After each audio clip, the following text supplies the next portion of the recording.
Mein Name ist Con und ich heiße dich herzlich willkommen zu meinem Level 60 Priester Guide. Du erfährst hier alles darüber, welche Rolle der Priester im PvE einnehmen kann, welche Stats für ihn besonders wichtig sind und welche Skillungen und Rotationen er dabei nutzt. Wenn dir das Video gefällt, freue ich mich über einen Like und damit du immer über neue Inhalte auf dem Laufenden bleibst, solltest du meinen Channel abonnieren. Der Priester ist eine Hybridklasse und ihr könnt mit ihm heilen oder Schaden austeilen. Er ist stark im Tank- und Gruppenheal und hat die Möglichkeit, den Schaden von DDs zu erhöhen und mit seinem Schild den Schaden zu absorbieren. Mit dem Schattenpriester muss man allerdings aufgrund des Klassendesigns ein wenig Nachsicht haben, da er nicht zu den Top-DPS-Klassen gehört. Dafür aber im PvP als Facemator bekannt ist. Spellhit ist nur für den Shadow Priest von Interesse. Genau wie alle anderen Caster benötigt er gegen Bosse 16% Hit. Blizzard war hier spendabel und gibt dem Shadow Priest die Möglichkeit 10% über das Talent Schattenfokus zu erhalten. Egal wie viel Hit ihr habt, eine Chance von 1% eurer Zauber zu widerstehen bleibt. Für den Holy oder Disty Priest ist dieser Stat völlig uninteressant. Bei der Wahl eurer Items solltet ihr bei den Stats immer genau hinschauen. Es gibt Items, die Spell Damage und Healing oder nur Healing, Schatten- und Feuerschaden und so weiter erhöhen. Spell Damage ist für Shadows wichtig. Wie viel euch die Erhöhung vom zusätzlichen Zauberschaden bringt, hängt vom jeweiligen Skill ab. Instant Skills und Zauber mit 1,5 Sekunden profitieren zu 43% und Skills mit 3,5 Sekunden oder Dots ab 15 Sekunden zu 100%. Bei Dots wird der Schaden dann auf die Anzahl der Ticks aufgeteilt. Das bedeutet also, dass Schattenwort Schmerz zu 100% profitiert, Gedankenschinden zu 45 und Gedankenschlag zu 43. Manabrand ist hier die Ausnahme und kann vom Schaden nicht gesteigert werden. Gleiches gilt auch für die Erhöhung von Heilung. So profitiert große Heilung als 3 Sekunden Cast zum Beispiel zu 86%. Prayer of Healing hat zwar 3,5 Sekunden Zauberzeit, ist aber ein Gruppenzauber und hat deswegen andere Modifikatoren. Er profitiert zu 29% von zusätzlicher Heal Power. Spellcrit kann für Heal Skills sehr interessant sein. Oft sorgen sie aber eher für Overheals und sind selten berechenbar, da man sich nicht darauf verlassen kann. Für Schattenpriester ist dieser Stat uninteressant, da er hier ordentlich zurückstecken muss. Viele der anderen Caster können ihren Crit auf 200% Schaden erhöhen. Der Priester allerdings muss mit 150% klarkommen. Dazu kommt noch, dass Gedankenschlag der einzige Skill ist in seiner Rotation, der überhaupt critten kann. Intelligenz erhöht euer Mana um 15 und euer Waffenskill levelt schneller. 59,2 Int sind 1% Spellcrit. Ausdauer gibt euch pro Punkt 10 Leben. Willenskraft ist einer der wichtigsten Stats für den Priester, insbesondere für die mit Holy Skillung. Da hier das Talent Geistige Führung 25% seiner Willenskraft in Plus Heal umwandelt. 4 Willenskraft bringen euch ein Mana-Rack alle 5 Sekunden. Die Stat-Prioritäten vom DPS und Heal Priest unterscheiden sich. Für den Shadow gilt: Hit bis zum Cap, größer Spell Power, größer Int, größer MP5, größer Wille, größer Spellcrit.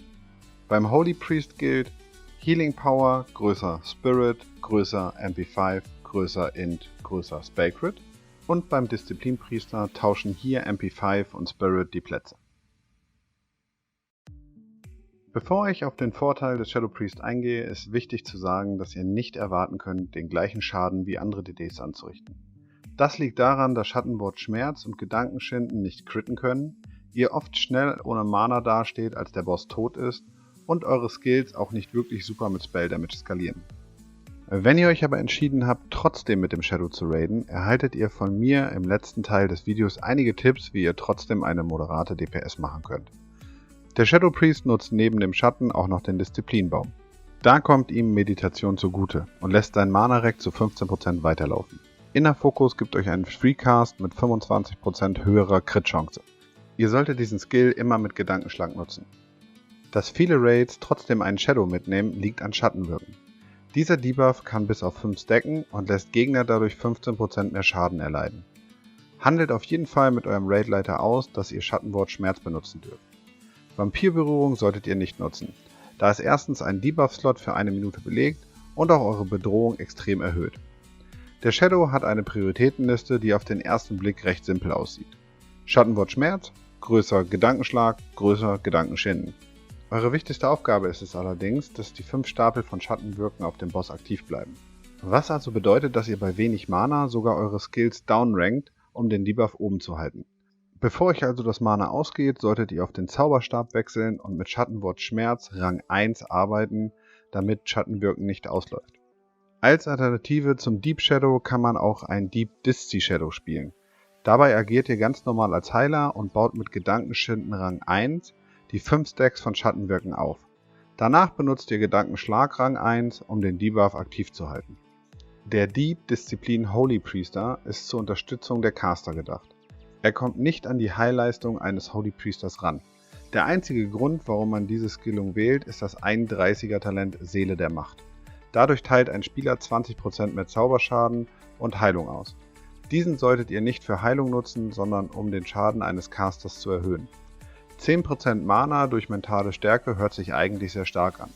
Bei einem Mana-Pool von 8000 habt ihr damit 8800 Mana. Das reicht für einen Max-Rang Greater Heal mehr. Es ist nett, aber kein Gamechanger. Ob ihr im Holy Tree Heilfokus und verbessertes Erneuern skillt oder Macht des Glaubens, ist Geschmackssache und kommt darauf an, ob ihr Tank oder Raid-Heiler seid. Ich favorisiere Ersteres, da es ab BWL sein kann, dass ihr öfters mal ein verwirrtes Add-up bekommt. Auch in Dungeons sind diese Skillpunkte hier besser platziert. Durch geistige Führung erhaltet ihr alle 4 Willenskraft, 1 Heal Power dazu. Und spirituelle Heilung sorgt dafür, dass eure Heals 10% mehr heilen. Erneuern solltet ihr nur in Dungeons oder für die Tankheilung in Raids benutzen. Wenn ihr hier anfangt, den gesamten Raid zu hotten, seid ihr schneller out of Mana, als ihr gucken könnt. Zusätzlich heilen andere Heiler das Ziel wahrscheinlich eher voll und der Hot geht ins Leere. Das 31er Holy Talent Brunnen des Lichts ist wohl mit Abstand das schlechteste Talent aller Klassen und in der Geschichte von World of Warcraft. Ich stelle mir das so vor, dass der Designer dieser Klasse gedacht hat, oder auch nicht, dass es eine tolle Idee wäre, dem Holy Priester eine einzigartige Fähigkeit zu verpassen. Egal ob sie Sinn macht oder nicht. Ihr merkt schon, ich mag diesen Skill nicht. Was macht er aber eigentlich? Ihr stellt einen Brunnen auf, an dem Spieler einen Heal-over-Time-Effekt abholen können. Soweit so gut. Wenn der Spieler mit dem Hot Schaden erleidet, verschwindet er. Funktioniert also genau wie ein Verband, nur dass ihr dabei Aktionen ausführen könnt. Auch das wäre noch ertragbar. Wenn da nicht diese lustigen 10 Minuten Cooldown wären und der Skill nicht vom Plus Heal profitieren würde. Kurz gesagt, diesen Skill einfach ignorieren und so tun, als wäre er nicht im Spiel vorhanden. Wenn ihr also den maximalen Heal wollt, nutzt ihr mehr Punkte im Holy Tree.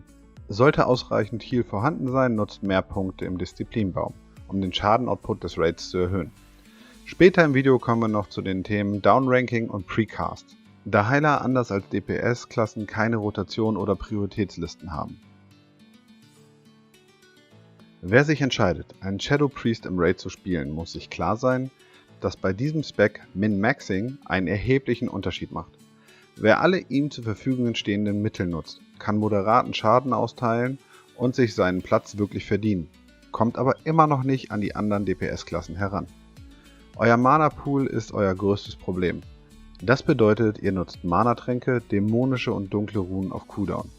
Stellt euch gut mit den Druiden, sodass ihr mit ein wenig Glück ein Anregen ergattern könnt. Nutzt einen Swing-Timer-Add-on für den Zauberstab. Wenn ihr euch bewegen müsst und die Möglichkeit habt, zwischendurch den Zauberstab zu nutzen, macht das. Das sorgt für ein wenig Mana-Rack, vor allem wenn ihr Allianz spielt und ein Siegel der Weisheit auf dem Boss ist. Wenn ihr seht, dass euer Mana in die Knie geht, fangt an, kleinere Dränge von Gedankenschinden, Schattenwort Schmerz und Gedankenschlag zu verwenden. Bei weniger als 30% Mana solltet ihr keinen Gedankenschlag mehr nutzen. Nutzt eventuell lieber eine Mana anstatt einer Spell Damage Flask. Der Spell Damage Boost ist nämlich 0, wenn ihr kein Mana mehr habt, um zu zaubern. Gedankenschinden profitiert nur zu 45% von Spell Damage. Wenn ihr On-Use Spell Damage Trinkets nutzt, benutzt sie, bevor ihr Schattenwort Schmerz verwendet. In WoW Classic funktioniert die Dot-Mechanik anders als in Retail. Ihr verlängert den Dot nicht, wenn ihr ihn während der Laufzeit neu setzt, sondern beginnt einen neuen. Somit solltet ihr Schattenwort Schmerz direkt nach dem letzten Tick erneuern. Nutzt alle Consumables, die euer Mana und Spell Damage erhöhen. Auch Ingenieur pusht euren Schaden im PvE und gibt euch die Möglichkeit, wenigstens ein bisschen Flächenschaden auszuteilen. Beim Downranking von Skills geht es darum, nur die benötigte Menge an Heal zu bringen, ohne großartig zu overhealen und dabei möglichst mana-effizient zu spielen. Es braucht nicht immer den Max-Rang von großer Heilung. Oft reicht auch ein normales Heilen oder ein kleinerer Rang, um euer Ziel voll zu heilen. Je höher der Rang eines Skills, desto mehr Mana verbraucht dieser. Ihr solltet also von Heilen, Blitzheilung und Großer Heilung mindestens 2 Ränge in der Aktionsbar haben. Erneuerung und Machtwort Schild solltet ihr allerdings nicht downranken. Beim Precasten startet ihr immer wieder einen Heal-Zauber und brecht ihn ab, falls euer Ziel keinen Schaden erlitten hat. So kommen eure Heals oft direkt nachdem der Tank Schaden erlitten hat. Es kann auch passieren, dass euer Tank für eine gewisse Zeit gar keinen Schaden erhält, weil er ausweicht oder pariert. Dann gehen eure Heals nicht ins Leere. Eure Mana-Regeneration wird für 5 Sekunden, nachdem ihr Mana verbraucht habt, gestoppt. Wenn ihr also immer wieder abbrecht und nur dann den Heal durchgehen lasst, wenn es nötig ist, passiert es, dass eure Mana-Regeneration wieder anspringt. Durch Parry Haste kann es passieren, dass Bosse dem Tank 2 dicke Kellen schnell nacheinander reindrücken. Gerade wenn dieser nicht Crit-immun ist. Mit dem Precasten verringert ihr die Chance, dass der Tank binnen kürzester Zeit im Dreck liegt. Solltet ihr Fragen zum Priester haben oder eure Erfahrung mit dieser Klasse teilen wollen, könnt ihr dafür gerne die Kommentarfunktion nutzen. Vielen Dank fürs Anschauen und bis zum nächsten Mal.